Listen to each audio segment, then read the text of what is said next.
here's one thing I think you ought to know. You ain't nowhere if you ain't got no dough. So keep a dollar in your pocket. Keep a dollar in your pocket. 'Cause you'll find in the end, your dollar is your only friend. Greetings, booktubers, and welcome to the Wild Digest. I'm Scott, your host, and in this exciting episode, we're going to be talking a little bit about money.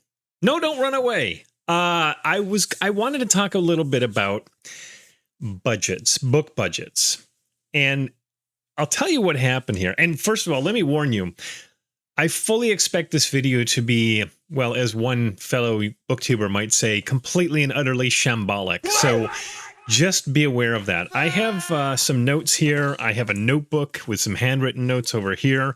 I'm going to bounce all over the place when I talk about this, but I just thought this might be kind of a fun topic to throw into the mix. So, all right, let me preface this. What inspired me to do this video in the first place? So a few days ago, I posted a video in which I showed some recent acquisitions, and one of those books, and it wasn't a huge pile, it was just a handful, but one of those books was this one here, The Broken Sword by Poul Anderson. And I had mentioned that I picked this up at my favorite local bookshop, the Iliad, and that I had paid $10 for it. And after I posted that video, Steve Donahue, love you, Steve. Steve Donahue popped in to the comments section, hand clasped on heart, to comment about my paying $10 for a vintage mass market paperback. And I replied that effectively it was along the lines of, I would much rather pay $10 for a book that I really want to a local used bookshop than maybe to track down a cheaper price online for said book from some random seller in who knows where. And I thought that was a pretty fair response, right? So the conversation didn't go anywhere after that. Don't worry. That's all done. And I think personally that I would much rather support a local bookshop than Johnny Rando, right? So I did a little bit of digging, a little bit of research, and I came up with some interesting findings. And I wanted to share them in this exciting video before we get into sort of the central topic. Well, I mean, this is the central topic, but the question. So I went online to see how much this exact same Ballantine edition of The Broken Sword is selling for on eBay. And this has the George Barr wraparound cover art. The condition is very good. So those are the things that I was looking for when I went on eBay. This is what I found. Sold copies. The lowest price of a sold copy that I found on eBay was $10 plus another, I think it was $4.70 for shipping. So $14.70, almost $15 to get the exact same book from some random seller on eBay. The next cheapest was $12, then $13, $13.89, and even one that sold for $24.25, although I think that one was described as being in like new condition. But still, I saved a bunch on my purchase. And to be fair, I also forgot to mention that when I shop at the Iliad, I get a slight frequent customer discount. So it was less than $10. Now, if you look at active auctions of, again, this exact same Ballantine edition, the lowest price active right now is $16.95. Granted, or best offer, but starting at $16.95 and going up from there. In fact, there's one mad seller on there, some mad fishing seller, who has theirs priced at $85.49.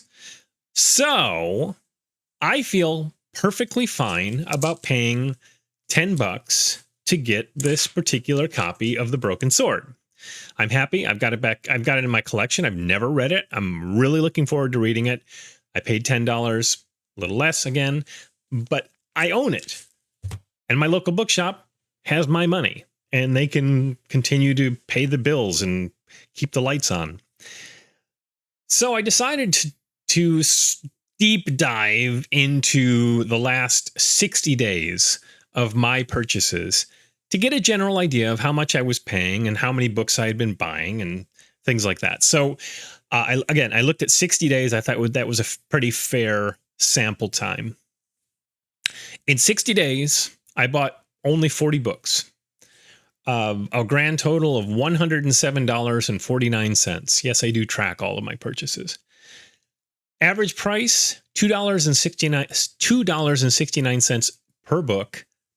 And that includes this $10 copy of Broken Sword.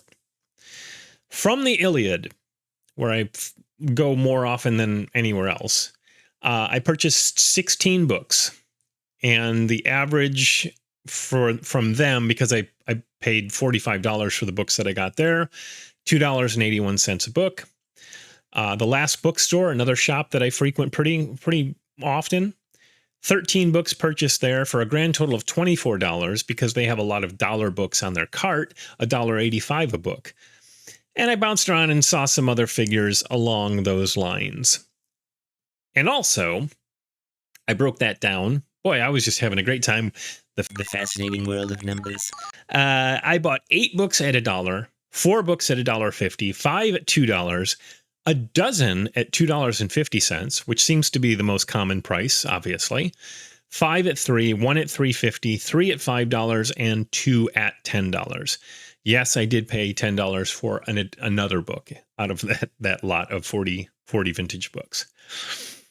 So, incidentally, I paid $2.50 for this copy of Sword of Lancor. You get out of here. I don't know what Steve Donahue paid, but he just got a copy as well recently. A really, really nice condition copy. Mine actually is in really great condition, except for someone stabbed it with some pins. I think maybe they were using it as a, pinning fabrics or something back in the day. But yeah, so that's neither here nor there.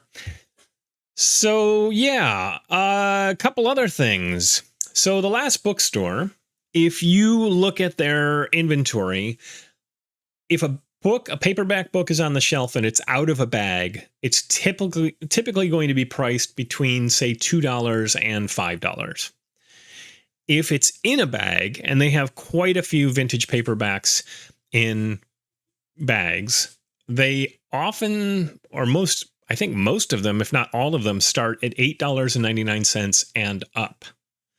So yeah, I think that's actually a little high, because I've seen some stuff in there that I've then turned around and found at Iliad for $2.50. So okay. So lots of numbers, lots of figures, lots of overwhelming stuff that I'm throwing at you. But that's the topic here. That's my question to you as viewers. What is your max? What is the max price that you are willing to pay and not feel slighted or upset about at a bookshop when you're buying a used paperback book, and particularly paperback books? I'm looking through my stacks right now, and again, I've just told you all the different prices, but I buy stuff ranging from 25 cents and up. I've got a bookseller who has 25-cent cart. I don't get to them as often as I should, but they're on the other side of the city. But typically I'm buying stuff that's going to be like between $2 and $4. And I'm totally fine with those prices. I'm also not buying huge quantities, but that's something else. At the same time, I watch a lot of videos here, and I'll see somebody say, hey, I got a book haul, and I didn't pay a lot for these books, but then they show off 25 books. So the total, it adds up pretty quickly. So yeah, ultimately, share some comments. Comment below. Let me know what what's your max that you will pay for a vintage paperback. And I know some of you might that figure might vary. Are you happy paying $5 for a cover buy or something that you find on the shelf you've never heard of, and maybe it sounds kind of cool. Are you okay with spending $5 on that? Or would you prefer to maybe spend $1 or $2? Are you okay spending $10 or more on a vintage paperback you have been searching for a very long time and suddenly find in the wild? Are you okay with that? I think I certainly am. I've bought 2 for $10 over the past 60 days.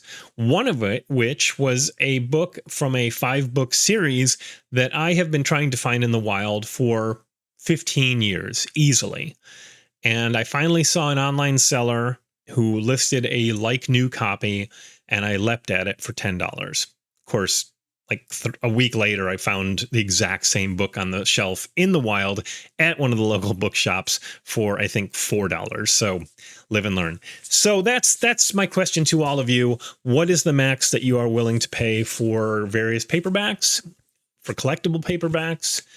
I mean, I paid $20 for my Best of Philip K. Dick over the summer. But then again, I was at San Diego Comic-Con, and those sellers tend to jack up their prices. But at least I have the book now. I'm very happy about that. So yeah, give it some thought. Let me know. I'm curious what your max is, and what are you most comfortable spending on vintage paperbacks? Let's talk about it. The only other thing I was going to share was that I am almost finished with Mystery Ranch by Max Brand. If you've never read a Max Brand book, they are pretty good. I really like his writing style. He wrote stuff up until his death in the early 40s. He actually died in World War II as a correspondent, strangely. But I will advise you, I will give you a little heads up. If you are ever going to try to read some of his books, particularly his earlier stuff, this one came out, I think, in 1930. Be prepared for some insensitive terminology. There's definitely some racially charged comments and slang terms in this book that are directed at a few individuals. I will say that, so as far as I can tell, they really are only in the first, say, 50 pages of the book, and then he veers off and it goes in a different direction. But just be aware of that as you go into it. Don't completely dump the book because of it. It's certainly of its time. And of course, it's set in the Old West, so it's definitely of its previous time. And but he's a good writer. He wrote hundreds of books, and I've only read, I think, 3 or 4 of them at this point. I have more on my shelf. I'd love to read them at some point. But Mystery Ranch so far has been very, very, very satisfying, and it's got me wanting to read some more Westerns. Every time I read Westerns, I want to read more Westerns, but I know I have so much other stuff I need to read. So that's it. That's a little catch up, a little question about how much are you willing to pay, what's your max, all that kind of stuff. And we'll talk about that a little bit more later down the line once I see maybe some of the comments from the rest of you. A big shout out again to Steve Donahue, who I think I've mentioned now 3 times in this video. He gave me a great shout out in one of his most recent videos, and I really, really appreciate that. And I watch all your videos, Steve, so you know you've got a fan, even though you think you're a pariah, but you're not. Anyway, that's that. I will talk to you guys very, very soon. Thank you once again for subscribing, watching this nonsense, and I'll catch you on the next video.